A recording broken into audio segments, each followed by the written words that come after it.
Welcome everybody to the Thinking Out Loud podcast with your hosts Dan, that's me, and Liam. Hi, that's me. And no, not special guest. I gotta take that out of my fucking spiel, otherwise I'll read it like a fucking rube. Um, oh god. Here we talk about games, movies, and stuff that generally takes our fancy in the world over the last fortnight. And that stuff starts with Bungie's update that they just released today. Mm-hmm. It's probably the best thing to start with. Yep. Yeah, okay. This is really one of the only major things that happened, so I thought we'd get it out of the way. Sure. Anything that really struck out with you in there? It looks like they're doing that whole quality of life update that Mm-hmm. Destiny 1 had to do. Mm-hmm. I don't know what happened like the first year. Looks like they're doing the same sort of shit because they realized they fucked up majorly with the Not loophole and that sort of learning shit. from lessons. Yeah, past mistakes. Yeah. So, looks like they're doing that, trying to play catch up because like they're whoops. Yeah. Yeah, we better fix this shit, otherwise we're going to lose our fan base, which as we know, they've already dropped Dropping. Yeah. a portion. So, them playing catch up. They are. Yeah. To do. A few things did strike out at me. Masterwork armor seems kind of cool. Yeah, that is cool. Looks cool. I like the fact that they are reworking Eververse and that they're bringing ghosts, ships, and sparrows into the main loot pool, and also making a few of them like specific mission rewards and stuff. That's cool. That's what they did in the first one. Yes, So I don't know what they added in the second one. of But course. They're making a gameplay loop for Bright Engrams rather than just XP. That's what I understood from just reading it a couple of minutes ago. Yeah. So that should be cool. They are taking. Well, I mean, I heard somewhere that the balance for Eververse versus the rest of the game for like loot and everything was like 68% Eververse. Sounds Like right. ridiculous amounts of stuff was locked behind a paywall or via Bright Engrams. Essentially. Yeah. So they're rebalancing that so that most of the stuff that you earn will be through the actual game rather than through Eververse, which is great. Although it should have never been that way in the first place. Mm-hmm. They're doing raid reward reworks where raid items will drop after each segment, which sounds cool because I don't know what the percentage of people that like completed the raid, but I probably would say the percentage of people that completed part of the raid is quite high. Like us, we've only completed the first segment and a little bit onwards. We haven't actually gotten to the second segment of the raid, Yep. which I would love to be able to do the raid. But we sat there for like 45 minutes waiting for people to join in, and no one wanted to do the raid. So Yeah, but I think that's because we were trying to do it on a Friday. Friday during the Mid day, afternoon yeah. Friday. So But that's just how it works for us. I mean, we work a retail job. We have to work the weekends, so unfortunately, we just have to take it when we can get it. and after the end of the day, after we get home from work, we can't be bothered to Spend 6 try. hours. And there's no checkpoint system. There should be a checkpoint system. Like, if you can bring back the same people to do the raid, you shouldn't have to start it again. Yeah, it's weird. It says in the Guide to Games thing, no checkpoint. So I wonder if the normal raid, or if not Guide to Games, has a you checkpoint. Get 6 people together. Maybe that would be okay. We'll have to check that out. Maybe. Mods are getting a 2.0. Apparently, they're going to be taking out a lot of the useless ones. Let me have a look. I did see it. Hang on. So recall and weapon handling and read notes. Yeah, like just stuff that's just fundamentally useless. Yeah, handling's fucking useless. Just do shit. I can't even see them anymore. That's fine. They're doing 6v6, which is like a big turnaround from them saying that they'd only do 4v4. Weren't we talking about that the other day? Really? So they should do bigger multiple matches or something. Yeah, I mean it's much more fun kind of thing when it's like there's more people and there's bigger maps and that kind of stuff. Yep. They are talking about doing more game types for Crucible, which sounds cool. I saw that Mayhem was going to get put in periodically, but not be a mainstay. I think that should be a mainstay. I think it should be a mainstay as well. It's just so much fun. It just makes it's how the game. I feel that like the game should be just like being able to be this all powerful thing and just throwing supers out all the time and stuff like that. Yeah. So, I mean, maybe not a permanent. Maybe not a permanent thing, maybe not to the same extent, but like it should be definitely sped up because like for a second game where you're like the most powerful person that everyone knows. I mean, everyone in the Vanguard talks about you like you're the fucking Jesus or Messiah, you don't seem as powerful as any one of them.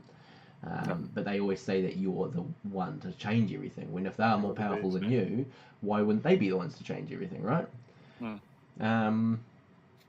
They're doing private matches, which is kind of cool. That sounds interesting. I'm wondering if it's only going to be on PC or not. But yeah, I mean, that sounds cool. If you can get enough friends together to do a full match, that'd be pretty cool. And increasing vault space, which doesn't matter to me because I have never put anything in my vault. I delete everything as soon as I've got my mainstays, and that's about it. I've got a few things shown in the vault, but it's usually exotic support on my main. So I've bought for like the hunter, the titan, or the warlock, and I've just shoved in there. I've got a few other bits and bobs I've shoved in there as well. So many shards that I do not need to hoard exotics at all. Like I can just make them again if I want them, so that's fine. And that's about it. I mean, nothing really is jumping out at me saying go back and play this right now, or go back and play this when they're finished it. Nothing's really making me think. Like in the first one that we read, I was still kind of on the bandwagon, I think. Now I am probably, I would say I am off the Destiny bandwagon until they can prove to me that this is better than what it was. Well, you're going to be probably waiting till like fall next year, which is spring for us. So you might be waiting until like the second or third DLC. Man, if Anthem is really, really good, I might convert. Yeah, I'm still on the Disney bandwagon. I'm still going in there once a week and doing the weekly shit. But something like one day a week sort of thing for 2 or 3 hours. Yeah, it's sort of done and this sort of sits it. It's kind of the only reason why I turn the PlayStation on, really. All right. If I had that amount of free time, maybe I would still be on there doing the grind and doing Crucible and stuff like that. But having to balance that and other priorities in my life it becomes very, very much down to the wayside, especially with new games coming out that I'll talk about later on. So yeah, that's about all the time I've got for Bungie and Destiny 2 at the moment. Do you want to talk quickly about how PlayStation accidentally leaked the details for the next DLC? Oh, didn't we talk about that last week? I thought we talked about that. No, because we didn't do it last week. No, we didn't. Of course. Because we had a holiday. Yeah, there was nothing on, so it was like... Yeah. I just want to say that PlayStation leaked the details for the next DLC, which I thought was quite funny. This is fuck it from PlayStation. Yeah. It looks very good. I mean, like, from the description, it looks okay. Of course, by new enemy type, they mean a reskinned current enemy. They said something about just Warframe, so I imagine the little robots walk around the tower. I imagine it'd be kind of slow. Yeah. So, I don't know. We'll find out. That'll be kind of cool. Apparently, it's coming out of March, so... Yeah. And they said that each new expansion will have raid layers in them, not actual new raids. Which I haven't seen the raid layer at all. I haven't looked at it on YouTube or anything like that. And I am interested because I haven't looked at it. I've heard things about it. It sounds kind of cool. But it's not a full-on raid. It's like an hour-long sort of thing rather than a... Mini raid. Yeah, mini raid sort of thing. So yeah. What else? I don't know. Never seen it. There is something else. Something came out recently that it was actually Bungie that went to Activision and said, let's put more stuff in the Eververse. That's something I read. It was from a Kotaku story. I wasn't reading the Kotaku story. I was reading a story about the Kotaku story, which, I mean, why do people do these kinds of things? I'm part of the problem, I understand. It made it sound like Bungie was like, look, we're not going to be able to get the amount of content in this game, so they had to renegotiate with Activision to say, let's put more stuff behind the paywall, and that way we'll make that money instead of having more content in the game. And Activision was like, sure, that's fine, and we're all like, what the fuck, Bungie? It's I don't know. It's just that's another like straw on the camel's back that is slowly cracking. It's just, yeah. Well, it also goes in the same story where Jason Schreier reckons that they had to do a full reboot. Yes, 60 months out from release. Which happened in the first one, which was like, what the fuck? Don't you guys have a plan for this shit? Like, why are you rebooting it every 60 months or so? I was like, I doubt this would have happened with Halo. I mean, why has it happened all of a sudden now? It's because they had the Microsoft overlords, and Microsoft's going to be very strict on getting things out. And Microsoft, if they see a game foundering, they go, right, we're going to step in. Here's a whole bunch of support team, Yeah. engineers, producers, yada yada Well, they yada, had like that. they did They with had, Lionhead back in the day. So. Like Bungie had what was it, like 2 other companies working with them. It was Moonlight or whatever. There was another company doing content and stuff like that. Which again, like we've said it before, why aren't they getting them to make DLC content while they work on the kind of thing? Like, why aren't they using this team that they have in the ranks to do more content, sort of thing? I think it's more to do with Bungie themselves. They're very much, it's our project. We want to do what we want to do with it without anybody else's interference. They were sort of like that with Halo. They essentially wouldn't let anyone else touch it. It was their baby tool. They split from Microsoft and did this thing. And I read a post back in the day when Halo 4 came out, which is the first one they never did, and they said it's a weird experience in a game series that we were instrumental in making being made by someone else. Yeah. So, I think they're just very protective of their work. Yeah. Which is sort of understandable, but, at that point you just got to give up and try to do the best game you can. Well, just do a better game. All right, moving on. What's a point from that you have this fortnight? 2 movie things I saw today. So, Use Avengers 4 Part 2 has finished filming. I know. I was like, and then they've finished. So they've done Infinity War, which is Part 1. That's completely covered. That's coming out whenever it's coming out. Yeah. And there's Part 2, of course, Part 2. And that's just finished because they did it back to back. Yes, yeah, I know, but like it still feels really, really quick. It was only 3 months, which is the same for the first one. Yeah, movies don't take that long to make. They can do all the editing that really. And all the CGI shit they've got added. Yeah. Then there was the leaked photos that came out afterwards, and there's a lot of speculation that it's a flashback or it's a vision of the future or some other random shit. Weird. So, yeah, because in the photos you see Captain America, see Iron Man, you see Hulk, and you see just Ant-Man.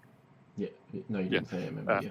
Yeah. So Captain America, Hulk, Iron Man, and Ant-Man on a street fighting people. But the weird thing is, Captain America's in his old uniform from Avengers 1. So I don't know. Well, then how does Ant-Man get it? Maybe Ant-Man travels through time via the microverse or something like that? Yeah, I don't know. It's Ant-Man in his Civil War costume, so I don't know. Okay. So I'm not sure, and I don't know how that works. Maybe it's like a separate timeline where like Civil War never happened or something like that. Like that, or it's after Part 2, and it's a flash forward in time, so you see the new Avengers. Right. Because it only shows those 4, doesn't show anyone else. I saw a fan pic recently of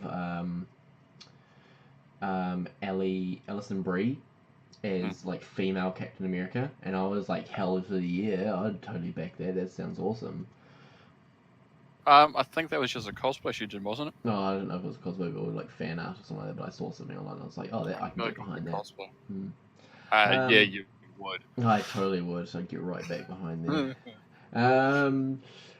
Yeah, no, and did you see the cake that they made for them? The Russo brothers made. That was pretty cool. That was pretty cool, eh? It was huge. I don't know if like how much of it was edible. It didn't look like Thanos was edible, or the rocks that they had on it were edible. But if you Google it if you want, and it looks really funny. Yeah, it's really cool. It was interesting to see the arms that are holding it up. Like, is that some kind of like? Do you think there's like some kind of like plot point? Like, you saw Wonder Woman, not Wonder Woman. Black Widow's hand, and then there was a purple hand, which I think it could have been Vision's, and then there was like a white person's hand, but it looked kind of bestial. It looked kind of weird. So like I was like, could that mean Black Widow like goes rogue or something like that and helps Thanos, because it looks like they're lifting up something or maybe reaching out towards it? Maybe I don't know. I mean, this me just speculating on stupid stuff, really, more than anything. Yeah. Hang on, I'm just gonna have a look at this photo. Okay. I don't know. Maybe she's like beating the fuck out of Thanos or something. Right. Or it could just be a cake because it's the original arm. Yeah, it could just be like he was like, oh, just put some arms, and they were like, oh, we'll just choose some random arms. Yeah, just make a cake. It's gotta have Thanos. Yeah, it's gonna have Thanos. I want 2 layers, and I want all right, that's pretty cool. I'm still. I know it's going to be great. I honestly like it. It's different with DC movies and stuff like that. Like these movies, I feel like they're like a given almost. They're like, if this isn't great, I'm going to be shocked. Whereas of DC movies, if it's great, I'll be shocked. But if Mm. it's like meh to terrible, I'm like, okay, that makes sense. So yeah, and judging by the trailer and all that kind of thing, it looks really really good. So. It does look very good. Yeah. All right. Well, my next one is Venom. Venom's first look, Tom Hardy, which I was like when I clicked on the tagline, which was obviously clickbait. I expected to see Venom. Full costume. Yeah, I expected Yeah. to see symbiote, but no, we see Tom Hardy being Being Tom Hardy. being gorgeous as he is, but also being what they said to be a reporter, which Yep. I mean makes sense again from the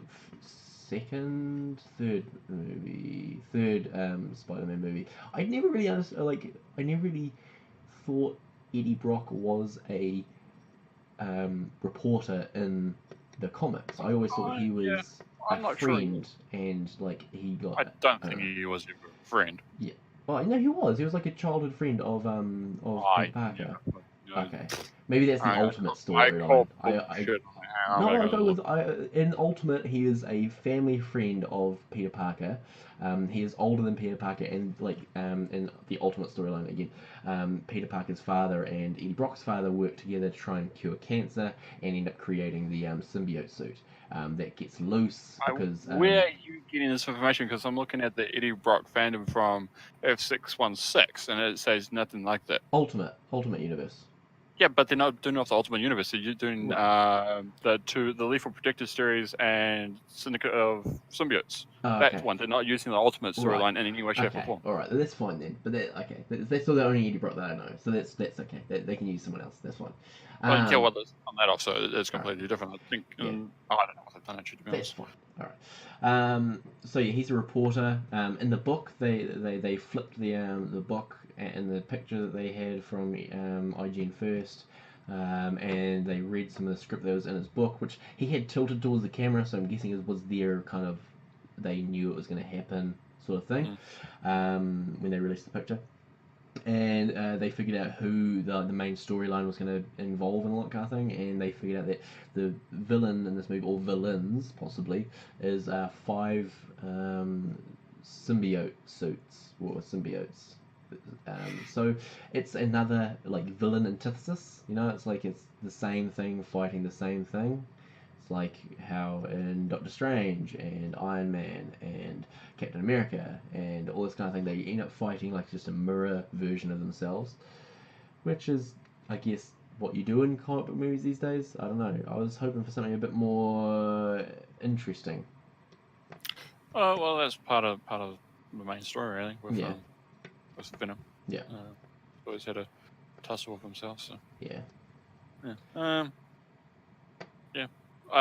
you're gonna Marvel Ultimates, that's a certain way of doing it. The F16 says he grew up in San Francisco, yada yada, moved to New York, and then ran into the alien. Yeah. We served in the army for a little bit, and then he got, yes, interacted with the Venom suit, the alien itself. Yeah. But that being said, there's 100,000 different fucking Earths, so it's like, which one are you gonna go? So they could go the way, or they could go the original one. We don't know. Apparently, Spider-Man's not going to pop up in this one, which is a bit weird, being a Spider-Man villain. So I don't know. But they did that ages ago, so that's fine. I've come to terms with that. I would like to see some kind of cameo, whether it's from like a Sony owned, like maybe the Sinister Six or something like that, because they're still planning on doing that movie apparently. Some kind of like tie-in to something else. I suspect it's still going to be within the Marvel universe. You think so? It's going to be still within the. I think it will be. MCU? Although I suspect there won't be any references to anybody else. There might be a reference to like those guys flying around in super suits or whatever. Right. Yeah. But I suspect it's going to be its own standalone story. Maybe this would be where they finally acknowledge the giant blue goo that was threatening the Earth in Guardians of the Galaxy 2. That happened in 2014, before Avengers 2. I don't know. What's next on your list, buddy? Deadpool 2 got a Lipton date from June 1st to May 18. So we get Deadpool 2 weeks early. Early, yeah. Do you think that's to do with the Fox thing? I think it is. I think it's they want Just to rushing it out before trying to put it forward and trying before to Disney start doing things to their universe. and try and beat out the Han Solo movie, maybe. Right.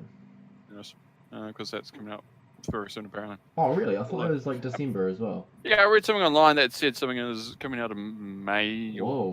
or end of May, so a week before, some shit like that. So I don't know. I don't think Solo has a solid date yet. So, Okay. you know. Maybe they'll announce it at the May the 4th thing. So movie notes. If there's a release date for it. Solo, sorry, scheduled for May 25th, Oh, wow. 2018. Okay, cool. So scheduled actually released on the 41st anniversary of Star Wars Episode 5: A New Hope. 41 years ago, apparently. 41 years ago. Mm-hmm. Shit. That's Yep. a long time ago. Yep. Oh, man. So, yeah, there you go. Hey, random bit of information. Movies. That's kind of cool. I'm okay with that. Deadpool. I want to see Deadpool. So I think I want to see it a lot. Probably. I definitely want to see Deadpool more than I want to see Solo. Agreed. I'll have to see a trailer and possibly reviews before I go and see Solo. Yeah. Another bit of news was that Gambit lost its third director. Wow. Fuck. That movie is turning into just a shit show. I mean, it already turned into a shit show. Now it's turning into the cow that's creating the shit show. Yep. And Channing Tatum is still on board apparently. So that's. I mean, at least they've got some kind of solidity. You must love that character so much to be Apparently. hanging on there this It's entire so time. weird. He can do a Mexican accent. I'm not sure if he can do a French. What do you call it? Bayou. Bayou accent. Yeah, Yeah. because he's New Orleans, so Yeah. French settled there apparently. Very thick accent. Bayou French. That's kind of one of the things that he's known for as well. Like they even write it into the comic book. Like they give him like weird little italic-y kind of things. Indeed. Along with word costume, word powers. Yeah. Make cards explode. Isn't it just he can put kinetic energy into anything and make it explode, not just cards? Yes, it is. Yeah. But he uses cards because that's what he's grown up with. Okay, fair enough. Whatever. And a bow. Whatever floats you. Whack. Bow stuff. Stuff, yeah. Well, that's interesting. I wonder if they should just like drag out of the field and like shoot on the head and just like not bother. Because if it's been everything's been sold to Marvel, it's the MCU, like, what's the point? I mean, what is the point? You have to make the move before the end of the year or before next year, sort of thing, before it's all actually taken over. Yeah. And even then, they could get like halfway through production, and a Marvel suit walks in and goes like, "Hey, sorry, no, you're done. Job's shut. We're gonna pay you, but like, fuck off." And Channing Tatum was like, "No!" Whereas if Channing Tatum gets off the bandwagon, then gets back on the bandwagon with the MCU, then he's probably gonna have a better job with it. Anyway, he's gonna have a better time with it.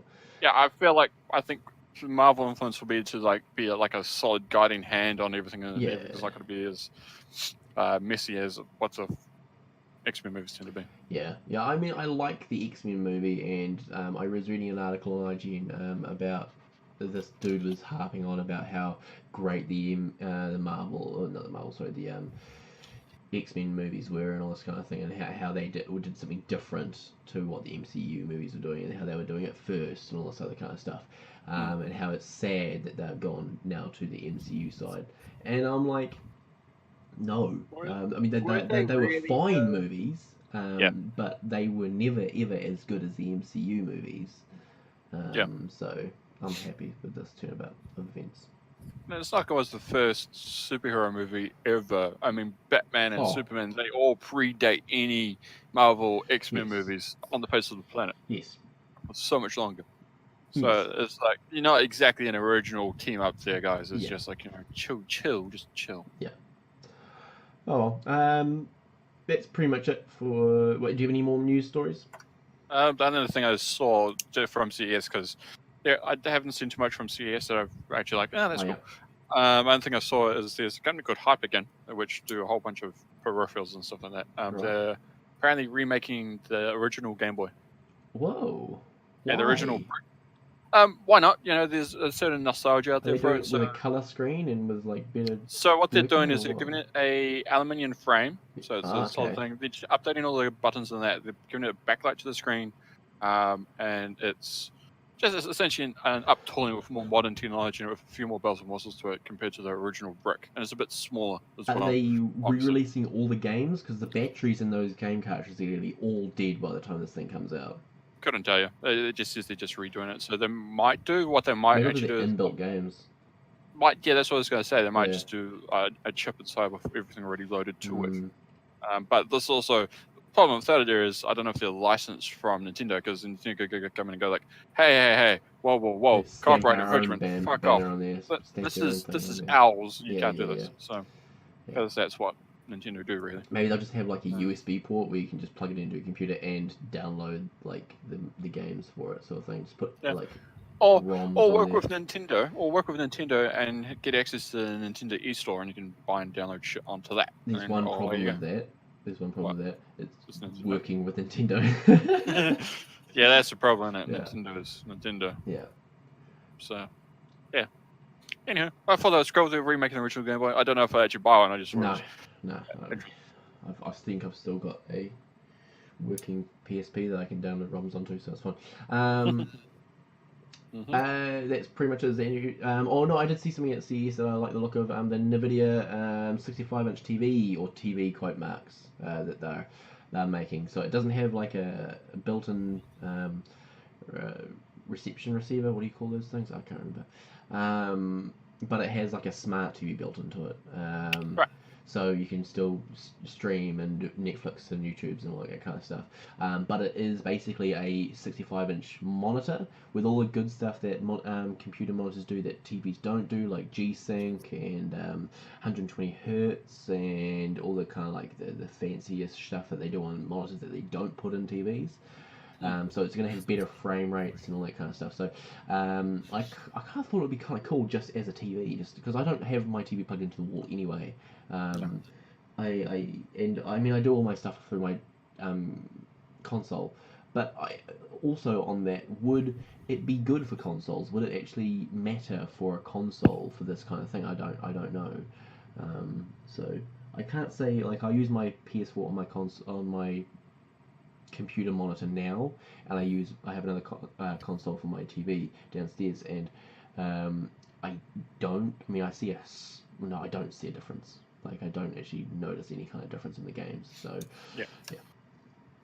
Interesting. Well, it's Nvidia, so they're usually good quality yeah, stuff exactly.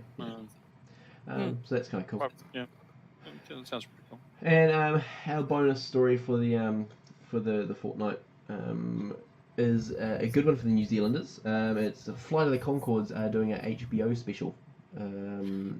Never watched an episode of Flight of the Conchords. Neither, but I thought people, if they are New Zealanders, they like listening to our show. they might like the sound of that. So wasn't Flight of Conchords first released over in the United States? It's more of an American thing. it is, but it's New Zealand comedians doing it. And originally released on HBO, which is why they're doing the HBO special. Apparently it's going to be filmed in front of a live studio audience. They're going to be re-performing a lot of their old stuff. Apparently it's not like a new episode or anything. Is it filmed in New Zealand? No, it's being filmed in the UK during their tour of UK.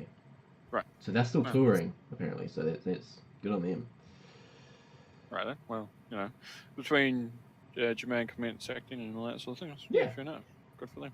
He's a busy man. He is a busy man. Good for him. I always get a little bit of a buzz whenever I see a Kiwi who's like famous, like, all over the world, like Carl Urban, or whoever. It's like, hey, I know that person is. It's sort of weird, nostalgic, like nationalistic. I was seeing Whale Rider in Game of Thrones. That was pretty fun. Yeah, I know the movies and all that sort of thing. And just seeing New Zealand actors, like, hey, I know you. I know where you're from. Yeah. Because we're so small, it's like that. Personally, but yeah. I recognise your face. You were on New Zealand television for a short while. Although I also find it really funny when you get actors from like Shaun the Street going over to LA and thinking they're going to make it big in the first week, and it was like, no, that's not how acting works in LA. It's like takes forever to get there. Have you watched Shaun the Street? Chill. I mean, it's Yes, terrible unfortunately. acting, so therefore they're like, It's not the best. they'll be like It's going to castings, and they're like, "Hey, this is what I've been in my home country." And they're like, "Oh, okay, yeah. you can move on." There's only so many, Cliff Curtis and Yeah, all those other famous people. There's yeah, only so many Kiwis that can actually act really well. yeah. I just find it funny that they go over there and American like, hey, I'm special, and like, I'm no, special. you're like every other Australian Kiwi that shows up there. Yeah. Take a joke. Oh, there's the dude out of Outrageous Fortune who got his own TV show. That was a pretty good TV show actually. I really liked that. Um, Oh, Banshee. Anthony Starr, Anthony. Banshee, yeah. Yeah. That was a Yeah, really good show. I watched a couple of episodes of it. I just didn't get it, Ah, okay. and it just stuck with me. I thought it was okay acted. I just It was didn't quite get raunchy. It was quite Yeah, like it didn't. a bit. Yeah. Yeah. I just didn't get its hooks into me Yeah. within the first like 2 episodes. If a Right. show can't do that, I'm sort of like, eh. Right. Um, All right. Well, that means we're moving on to Consumer Corner. Can't see me, but I'm rolling my eyes and Hey? shaking my. You're shaking. Can't see me, but I'm rolling my eyes and shaking my head. Well, that's probably what everybody's doing, so that's fine. All right. So my manga for the week is not a single manga, but it's a manga author, and he goes by the name Boichi, Boichi. Everything he does is really, really good. He's done this manga called was a one shot. It was called Hotel, and it was about this tower that was built by like the last people on Earth before like global warming destroyed everything, and it's like this AI is living for thousands upon thousands of years. I think it even goes on to millions of years, and it's like it's just living until the next life comes along, sort of thing, to tell our story. And it just kind of is alone, and these things happen. Like it has to rebuild its own self multiple times because like there's like solar storms and all that kind of stuff. There's another one called Warmen, which has lots of boobies and scantily clad women in it, which is really, really good. He draws that kind of person really well. All his people look exactly the same. Like all the women almost have the exact same proportions, the exact same faces. It's really weird, but they're really cute, so it's fine. Um, and it's got some really cool kind of action scenes in it. One that he's really known well for is one I'm going to hopefully not mess up. Sun King Rock, which is about a Japanese guy getting into the Korean mobs and taking over them. That was really, really good. Another one, he's got two running at the moment. One is, oh god, I can't remember what that's called. Dr. Stone, which is about a weird phenomenon happens, turns everyone into a stone sculpture, and then like 3,000 years later, people start awakening, and this one dude who's like the Da Vinci of our time wakes up and starts bringing science back to this world of there's been like a couple of people that have woken up and created little like savage villages and that kind of stuff, and he starts bringing science back to these people and all this kind of stuff. It's very, very cool. Very well done on the science part of it as well. Right.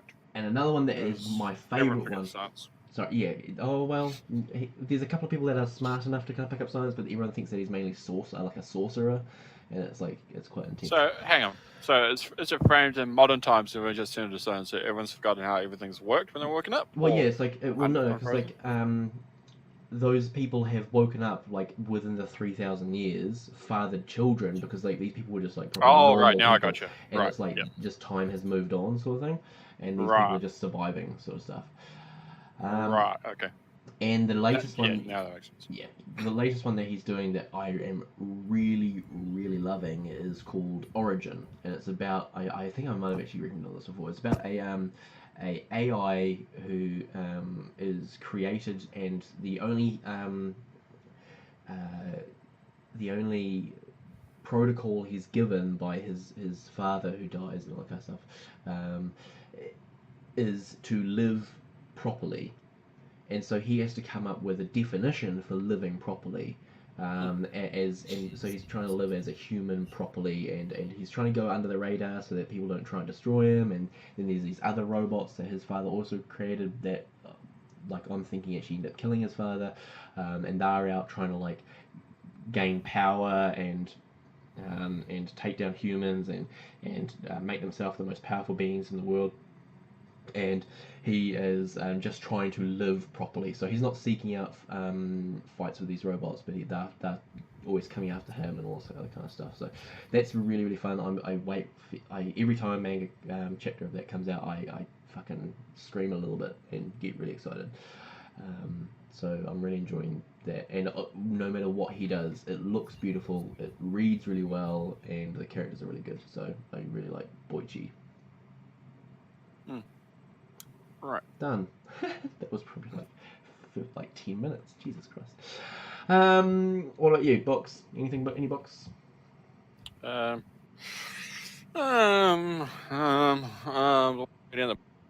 by a guy called Brandon Sanderson. It's called Oathbringer. It's part of a much bigger series called The Way of Kings. About 3-ish books. Well, he's done it weird because the publishers have like broken each book in half and sold like part 1 and 2 separately. It's really weird. Why? Because the big books, if you put them together, there's about 1,200 pages. So whoa, fuck that. hang on, let me double check that actually. That's a lot of writing. A lot of reading. Hang on, let me reading, double check. yeah. 1,200 Uh, pages. That's not fun. yeah, the one I'm reading, I think, is 1,200 pages. It's a slow. Oh, it's a little bit over that. That's fine. So yeah, it's a long ass book. It's an interesting world because what he does with every book he writes, he always puts it's always in a different world before it's a different batch of magic. Magic's always done differently. Oh. And like in the beginning of this, How can you remember that? Like.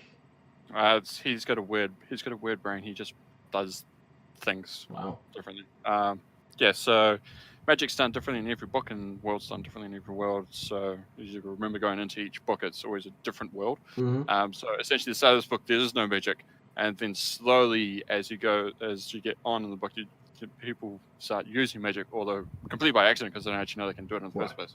So, yeah, and it's a whole like political drama of like 5 or 6 different perspectives of many spinning plates and many different characters interacting with each other. And, Right. it's very intense. It's very much a political drama sort of book. Yeah. Or series. So yeah, and his way of writing is pretty good. He writes really well. I mean, he's done, I don't know, at least 10 or 20 books. Yeah. So he's a good writer, good author. Yeah. Cool. All right. Well, a game that I've been playing recently is one that you told me to pick up a long time ago. Shadow of War. Mhm. And I'm really enjoying it. I haven't been able to play it, and I haven't had the urge to play it, which is a little bit sad. But I mean, it's good. Like as games go, it's a good game. I definitely recommend picking it up. Graphics are great. Combat is really, really good, although it kind of gets a little stale in the combat, a little bit overseas, a few more animations, a few more That's what I said in the first place. the finishing moves and stuff like that. It's a little bit shallow. The RPG elements, the character progression's pretty good. You definitely feel the difference that different skills give you. It definitely like helps out in certain things. Yeah, I said the same stuff at the beginning where the combat was just a bit stale. Yeah, I mean it's great combat. I mean it feels good. It's easy to use. It's a tried and true formula of Batman Arkham games where it's like one button's punch, one button's counter, and the counters are really cool, and one's stun. Stun. Yeah. Story is okay. I'm really annoyed by the character named Idril. She's just a pain in the ass. The Alvin Assassin chick. No, she's fine. The Gondorian daughter. chick. Yeah. Yeah. She's just dumb, like it, and she's also like a spoiled little brat as well. Like a little bit. She's like one of those characters that's always like, no, I'm gonna do it. I can do it. We can do it. Let's do it. I can do it. And it's just continuous over and over again. It's like, no, you've failed a bunch of times. Just stop. Yep. Female empowerment at its worst. Yeah, well, at its worst. Yeah. I mean, there's games that do it well, and there's games that just do it annoyingly, and that's one of those games that does it really annoyingly. And like the elven character's done really well. Like Mm. you get a feeling that she's really powerful without her like beating you over the head with it. You know. Oh, that's why they're doing the DLC about it. Oh, You know, okay. complete campaign. I think it's coming out sometime soon. Oh. Side campaign where you play as her doing God knows what. Right. So because she has like her own back kind of thing, so it could be like between your story of her doing stuff. That'd be kind of cool. Yeah, because she pops in and out all the time. Yes. So Yeah. it That's could kinda be cool. before, after. We don't know. That hasn't been announced yet. Just know you play as her. Cool. Okay. Ah, that was my game. What about your game? You playing any new games that you kind of recommend? I've been one I got today because I've been Oh. looking at it for a while. Is called Kingdoms and Castles. It's a medieval city simulator. Is it Really? on Steam? Yeah, it's on Steam. It's I a feel like I've looked at that. yeah, it's a cute little game. It's surprisingly deep. You know, you build a little city and you expand it out and fight off dragons and Vikings and all that sort of I jazz as you come have been along. playing that. Yeah. Kingdoms and Castles. Yeah. I saw a streamer playing it, and Yeah. it's pretty good. Yeah, it's an interesting art style to it. Yes, yeah. Very Fortnite-y, I should say. Yeah, gameplay's relatively. There isn't much to it, is what No. I'll say. I feel like it's very early access, and they're Yeah. constantly building things into it. So I feel like if you want something a while now to play it, Yeah. otherwise sort of just sit on hands and wait till they do Full more release. things to it. Yeah, it is good and it works well, but you run out of things to do eventually, Yeah. and it's quite quickly as well. Yeah. Yeah, it's a good game. All right, I am currently watching. Well, I actually just finished the last five seasons of South Park. I haven't watched South Park, being a child of religious birth. My parents never let me watch South Park. Whereas my girlfriend loves South Park, so we started watching it together. Just recently, like literally just recently, I had like this deep seated dislike for South Park because I thought it was just crass humor, just like stupid stuff over and over again. But like the political views in it are actually quite interesting. So yeah, I finished that, and I can recommend, if you have not already watched South Park, then go give it a go. Yeah. I think I've watched the movies, and I think that's about all the South Park I've Yeah. watched. And like an odd clip on YouTube. It's I can't say anything bad about it. It looks quite funny. I just haven't bothered to watch any of it, really. Any TV shows, movies that you're watching at the moment? I just finished all 4.5 seasons of Vikings. 5.5 seasons. Jesus Christ. Yeah, no, hang on. No, I'm wrong. So there's four, and they're midway into the 5th now. Right. So, yeah, it's Vikings. Blood, guts, gore. Now, did you find it kind of got a little slow in middle of second season? No, I felt like it kept a pretty even pace through. I feel like because now I've caught up completely up to the middle of season 7. Yeah. I feel like with the loss of Travis Fimmel as Ragnar Lothbrok, I feel like it's lost its sort of star power because he did such a good job as Ragnar. He did such an original character, and he just played it so well. Yeah. You can sort of see in the guy who plays his son, plays Ivar. You can sort of see a little bit there. Yeah. Just trying to ape Ragnar or Travis Fimmel's acting, but it doesn't quite nail it. But other than that, it's there's Vikings, blood, guts, and gore, and stabbing and death and that sort of thing. So, cool. Yeah, it's relatively enjoyable. All right. Well, it's like if you can't watch Game of Thrones, go watch Vikings. Yes. No. If you're hankering for something, go watch that. Yeah. Give it a go. It is different, but not completely different from Game of Thrones. So, yeah.